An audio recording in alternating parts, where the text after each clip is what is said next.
Greg, you've written about the G7 in your column today. You say the world's sorting itself out politically into a US-led grouping, mainly but not exclusively democracies, and a China-led association of mainly authoritarian dictatorships.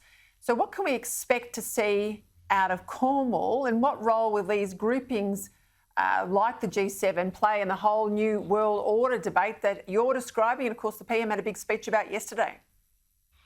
Well, Peter, great to be with you. I do think the COVID has had one good consequence. It's massively slimmed down the international summit season. So now leaders really choose very carefully what summits they are going to. The G7 used to be about economic policy coordination. That's been taken over by the G20. It's now really about broader political and international issues. And it is choosing to be an association of liberal economies and liberal democracies. That's a fantastic thing. The whole problem in the international system at the moment is that China is simply breaking all the international norms one after another: human rights, territorial acquisition, trade coercion, everything else. And the system is really in deep trouble. And indeed, the system was only ever guaranteed by United States power anyway.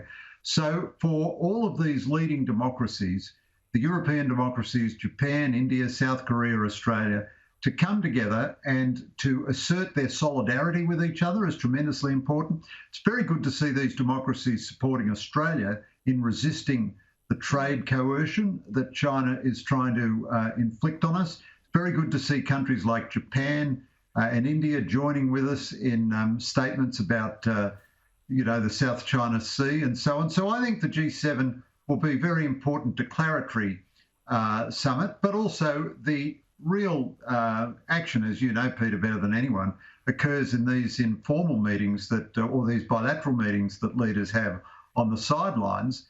And the thrust of the thing is that we need much more trade among the democracies to replace, especially for Australia, the trade which we're going to lose with China. Talk to me about very strong language there from Japan and retaliation we saw today from China. Very tough language, causing the Chinese calling out Japan, saying that they were maliciously slandering China and wantonly meddling in their domestic affairs. We know after the G7, a little bit later in the year, the PM will go to the White House. He'll meet with President Biden, of course.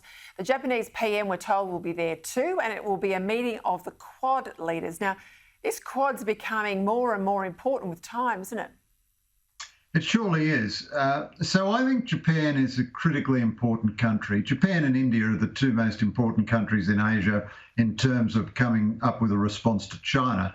I think you could argue that Japan is the most important ally of the United States, even more important than Britain and more important certainly than us. It's the third biggest economy in the world. It has a degree of grip in its political system, although it is hampered militarily by its constitution. The Quad is a magnificent formulation. India, the second most populous nation in the world, soon to be the most populous, before COVID, with the fastest growth rate of any sizable economy. The United States, the biggest economy and the security guarantor of the world. Japan, the third biggest economy, and Australia, the only nation with a continent of resources and so forth. I think, if anything, although I think Scott Morrison has been very, very good in foreign affairs, I think, if anything, we've underdone the Indian stuff. We should have made more of an effort to help. Yeah, we should have made more of an effort to help in the COVID crisis. We just had signed the Quad, showing, as my old friend Rich Armitage used to say, a military alliance means we'll fight and die for you and you'll fight and die for us. We want the Quad to approach the quality of a military alliance. Well, then, if they're under the ravages of COVID, we should be hyper energetic about doing something to help them, as we were with Indonesia in the tsunami. And then, of course, the great chance we had to cement an economic link with India was the Adani mine, and we subjected that to a decade of insane, torturous delay. Having said all that, the government is moving in the right direction. And of course, India is making its own strategic decisions based on its own strategic interests. But India, Japan, the United States, Britain, Australia, and a lot of other nations have all taken the same decisions on 5G, excluding the Huawei and the Chinese providers. So this democratic collaboration is tremendously important. The Quad is not a military alliance, but it's a very profoundly important international association of like-minded democracies. Spot on, and you're right about undercooking the Indian relationship.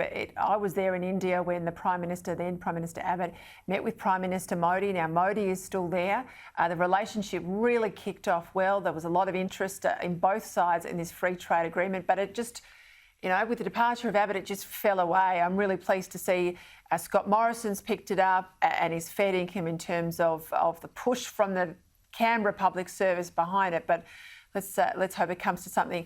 I want to go to a comment and get your response. Peter Dutton, Defence Minister, of course, now out there saying that we need more US Marines in the top ends. It's up around Darwin, of course, and American ships operating out of Western Australia. Let's have a listen. Do you anticipate that there's scope for more Marines in the north, US naval vessels operating out of Stirling? Yes, I do. More yes. Pre-positioning of equipment? Yes. You think that's a potential sort of further step in terms of... I think that is in our own security interest, and I think it's in the interest of the United States as well. I think concentrating assets in, particular locations, has a long history of good and bad outcome, and I would have thought that the United States, would be giving consideration to that.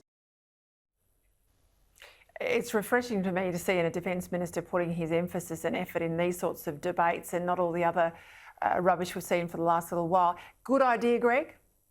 Oh, yes, Peter. Look, I think Dutton has had a magnificent start as Defence Minister. He's brought energy, clarity, purpose, political values to the portfolio. He has the potential to be a very consequential Defence Minister, and he's certainly the most impressive Defence Minister, at least since Brendan Nelson. But what he said today is absolutely right. I was shocked to find Peter Jennings' revelation that the Americans had initially offered a Marine Amphibious Task Group to come to Darwin with a annual rotation of 5,000, and the bureaucracy in Canberra had been so hesitant that it only wanted to start with 200. I mean, we benefit massively from the presence of the American military in Northern Australia in two fundamental ways. It has been since the time of Alfred Deakin, for more than 100 years, a key strategic ambition of all Australian governments to get the United States involved in our region's security, because its interests and values and our interests and values coincide. So that this is an anchor to US involvement in the region.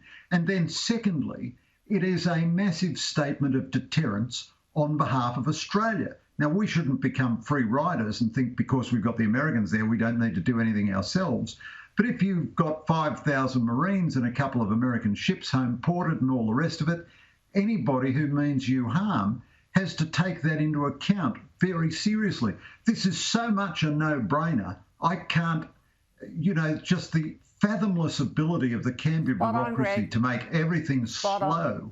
This should have happened 10 years ago. And, but the Canberra bureaucracy, it doesn't move at a turtle's pace. Turtles look like drunken maniacs compared to the speed with which the Canberra bureaucracy moves. And if Dutton can hurry this along, good on him. Careful, Greg Sheridan. You'll stop writing columns for The Australian. You'll end up running the Defence Department with fighting words like that. Peter Dutton will hear it.